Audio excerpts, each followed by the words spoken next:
La psicopatía ha sido objeto de numerosos estudios debido al interés que suscita tanto en la población en general como en diferentes disciplinas como la psicología y la criminología.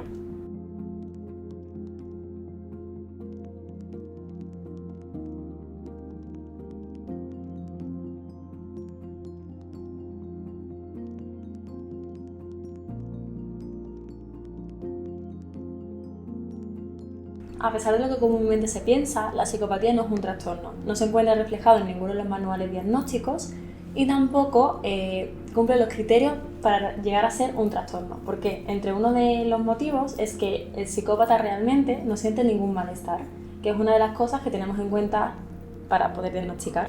Al pensar en el psicópata, es fácil que nuestra cabeza se vaya a personajes de la historia como Ted Bundy, Jack el Destripador o incluso Hitler, pero no siempre los psicópatas son criminales. Hay veces que los psicópatas pueden permanecer entre nosotros sin cometer ningún delito a lo largo de su vida. ¿Pero qué entendemos como psicópata realmente? Durante la historia la psicopatía ha sido definida de muchas maneras. Uno de los primeros autores que habla de la psicopatía es Pinel. Pinel lo define como un tipo de manía sin delirio. También hay otros autores, como por ejemplo Pritchard, que habla de locura moral. Muchas son las definiciones a lo largo de su historia para al final ser una aportación, lo que tenemos hoy día, de psicólogos, psiquiatras y médicos. Existe una problemática debido a su uso indebido, digamos, porque la psicopatía ha sido tratada como trastorno antisocial y como sociopatía, a pesar de ser constructos completamente diferentes. El trastorno antisocial de la personalidad, resumidamente, podríamos decir que tiene conductas antisociales, mientras que el psicópata no tiene por qué presentarlas siempre. Entre estas conductas antisociales más relevantes o más comunes puede estar, por ejemplo, llegar a cometer delitos, hurto, robo o incluso acabar en prisión. En relación a la sociopatía, por ejemplo, la diferencia más notable es que la sociopatía, vamos a decir, se hace y forma parte de conductas negligentes o más maltrato por parte de los progenitores o de los padres durante la infancia de los menores, siendo la psicopatía un componente mucho más biológico. Vamos a hablar a continuación de algunos de los autores más relevantes dentro de la psicopatía, como son Herr y Klegel. Estos dos autores son muy importantes porque ambos hacen una especie de listado de las conductas más habituales o de las características de los psicópatas. Ambos coinciden en algunas de ellas, como pueden ser la búsqueda de sensaciones, que la búsqueda de sensaciones no es más que una tendencia al aburrimiento y la búsqueda de algún modo de suplir eso. ¿Cómo lo hacen? Pues con conducción temeraria, con consumo de droga, alcohol y demás. También hay un marcado egocentrismo y narcisismo, como por ejemplo, o para qué les sirve esto, es porque serán personas que siempre van a hablar de sus logros, van a intentar darse más importancia a la que realmente tienen y en muchas ocasiones incluso pueden llegar a inventarse que tienen premios o han tenido un trabajo, por ejemplo, de éxito. Por otro lado también estaría el encanto superficial o la persona carismática, que cuando pensamos en esto y en psicopatía podemos pensar en asesinos como Ted Bundy o incluso Hitler con el carisma que tenía. Otra de las características que encontramos en los psicópatas es la locuacidad y la fluidez verbal. Van a ser personas que van a tener mucha facilidad para hablar y para convencer, algo que van a utilizar para manipular a su víctima. Esto también se relaciona mucho con las mentiras patológicas, que además hemos comentado antes, que de algún modo para hacerse valer o hacerse ver como una persona más importante, van a utilizar incluso mentiras. Por otro lado, un punto importante que me gustaría dejar claro hoy es el tema de la empatía con la psicopatía. El psicópata realmente no es que no tenga empatía, sino que carece de una empatía más emocional, esa que siente lo que la otra persona está sintiendo. Pero sí tiene una empatía cognitiva, es decir, yo voy a saber lo que esta persona está sintiendo, lo conozco a nivel racional, pero no me afecta, no llego a removerme, digamos.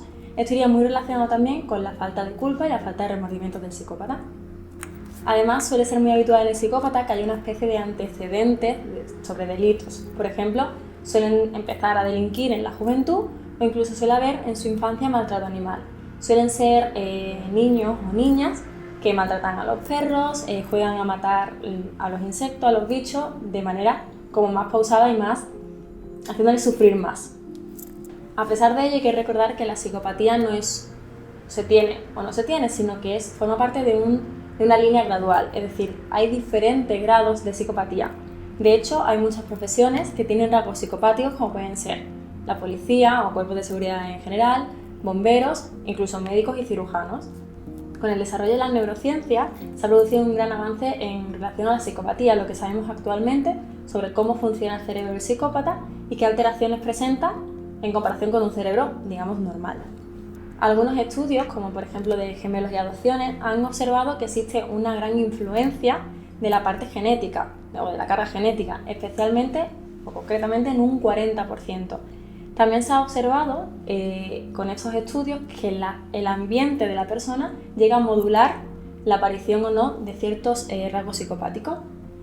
También se ha visto por el otro lado que cuando es un ambiente positivo pues se van a modular los rasgos, pero cuando es un ambiente negativo, cuando hay por ejemplo abuso, maltrato o padres negligentes, lo que hacen es lo contrario, es decir, se potencian mucho esos rasgos psicopáticos. Todo esto que acabamos de hablar, de nombrar, sobre todo en relación a un ambiente más negativo, hace recordar a mucho de la historia de Hitler. Por otro lado también hay diferentes estudios que hablan de características o alteraciones diferentes en el cerebro en relación al psicópata con la persona normal. ¿Cuáles son estas en resumen? Por ejemplo, la amígdala. La amígdala es una estructura que está más relacionada al procesamiento emocional. Y lo que se ha observado en artículos como por ejemplo el de Pardini de 2014, se observa que la amígdala del psicópata está reducida en un 17%. Esto haría que se activara menos ante una situación, por ejemplo, de miedo. Por otro lado también tenemos el lóbulo frontal, que es toda esta parte de aquí de delante, que se encarga de la toma de decisiones y el control de la conducta. En el psicópata se encontraría también alterado y por eso pues son más impulsivos o tienen esa necesidad de búsqueda de sensaciones.